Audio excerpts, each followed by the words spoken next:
ቁጥሩን ሸምድጄዋለሁ ጭራሽ። አዎ የኔ ፓስወርድ ልክፈት። ቆይ ተው፣ እኔ ከፍተዋለሁ፣ አውቀዋለሁ እኮ ትቼ እንደፈለግሽ ፋበይበት።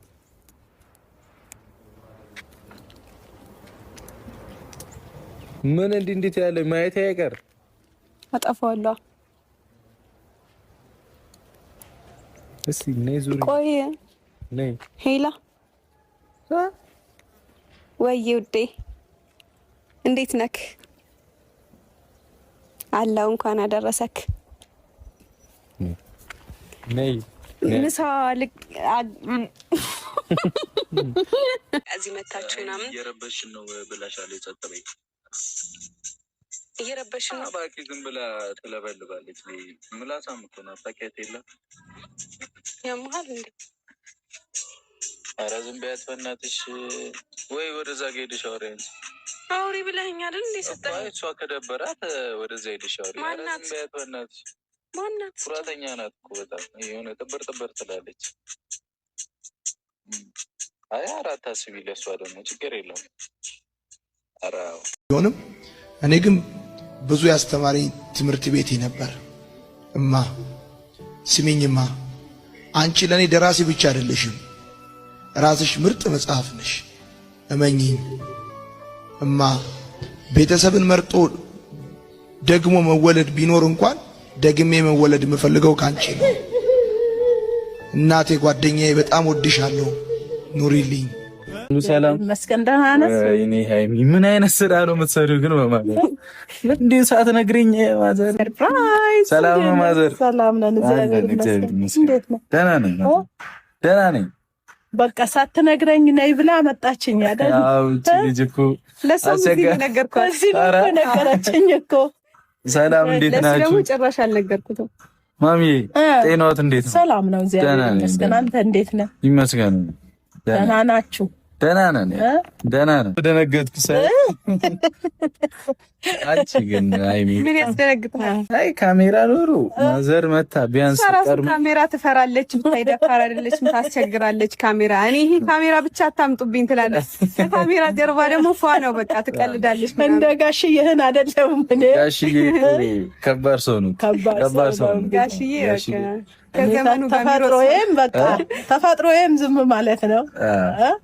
እንደን እንግዲህ እሱ እንኳን ሆድቸው ተፈጥሮዬም ዝም ማለት ነው አላለችም። ቤት ውስጥ እያደከመች እንደ ሙሽ ነች። መነገር ሰራሽልኝ ግን ማርያም እኔ ደነገ ምሳ በሉ። እሺ እንዴት ነው? አንተን እየጠበቅን።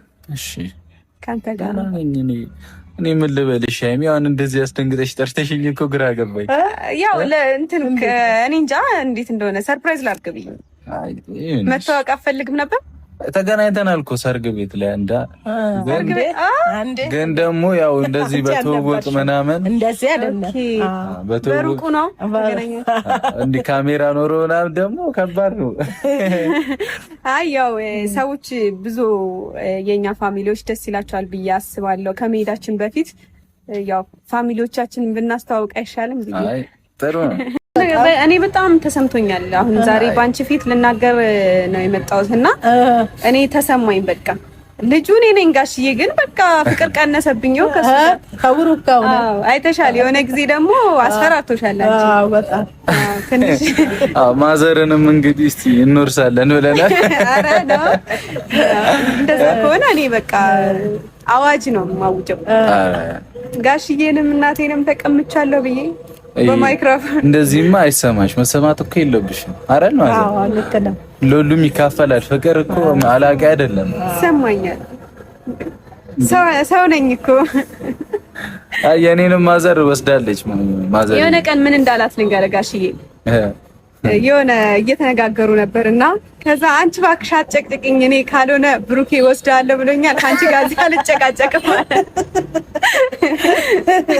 እና ምን ብለኸው ነው እንግዲህ የቻለው ነገርማ ብለኸዋል። አይ ፊት ይሄ በልጄ ፊት ተናገረኝ። ኧረ ማዘር ምንም አላልኩትም። እኔ በየትኛውም ሰዓት አለው ምናምን ያልኩት እንጂ ምን ማለት እኮ ታዲያ ምን ግዴታዬ ስለሆነ ነው ያልኩት። አሁን ሁለታቸው የተነጋገሩት ነገር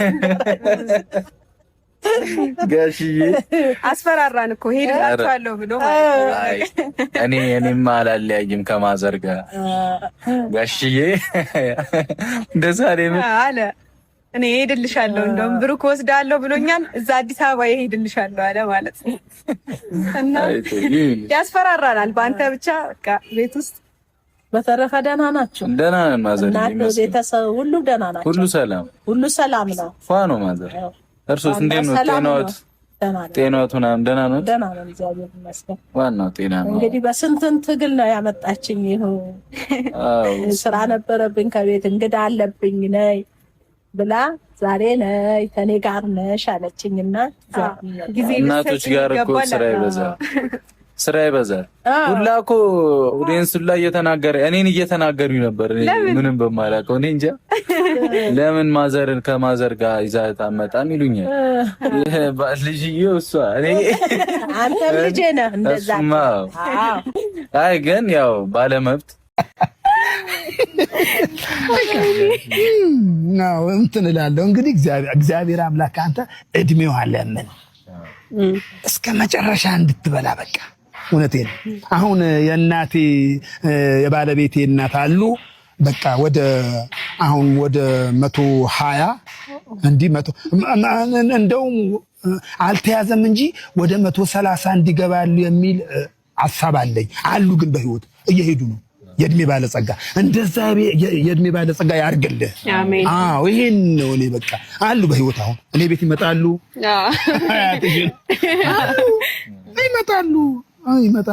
እኔ ቤት ይመጣሉ። አንድ ልጃቸው ሆነ ክላስ ታቸዋለች። እዛ ይኖራሉ። ወደ ቤታቸው ይሄዳሉ፣ ይበላሉ፣ ይጠጣሉ፣ ይጓዛሉ። ቆመው ይላል ግን 125 ዓመት 130 ይይዛሉ እላለሁ። እግዚአብሔር ቁም ነገር ነው። ይዛሉ እላለሁ ማለት ስላልተጠና እንጂ ማለት ቆመው ነው የሚሄዱት። እንደዚህ ነው የእድሜ ከተጨመረ እድሜ ይጨመርልሽ። ፈታ ደግሞ ፈታ ካልሽ ፈታ ነው። ምን ይመሰልሽ ነው የምናገር እኔ የሆነ ነገር እናገራለሁ። ምንድን ነው የምናገረው? የእግዚአብሔር ቃል ባይናገረውም ሳይንስ ይናገረዋል። ሁልጊዜ ይለዋለሁ። የአንድ ቀን ደስታ ይላል የአንድ ዓመት እድሜ ይቀጥላል ይላል። የአንድ ዓመት እድሜ እኔ አሁን ያን አይቼ ነው በታራስ በየቀኑ ከተደሰትኩ የአንድ ዓመት በየቀኑ እንደዚህ ተደስቼ የአንድ ዓመት እድሜ ከተጨመረልኝ ቀን በቀን መደሰት አለብኝ እላለሁ። ባለ ነገር ነው በጥቂቱ በቃ አንቺማ አሁን ጀምረሽ ከተደሰሽ ደስታ። አንድ ሙቪ የሚባል ከኔ ጋር የሚኖር ልጅ ነበረ። ዱንያ ፋይል ነበር። እኔ ደግሞ ደስ ሙቪ እኔ ቤት የነሱ ጓደኛ ሙቪ እኔ ቤት እንትን ብለዋል። እሱ የሚጨናነቅ ሰው አይደለም። ዱንያ ፋይል ነበር የሆነ በቃ እውነት ዱንያ ፋ በቃ ይሄ እንደ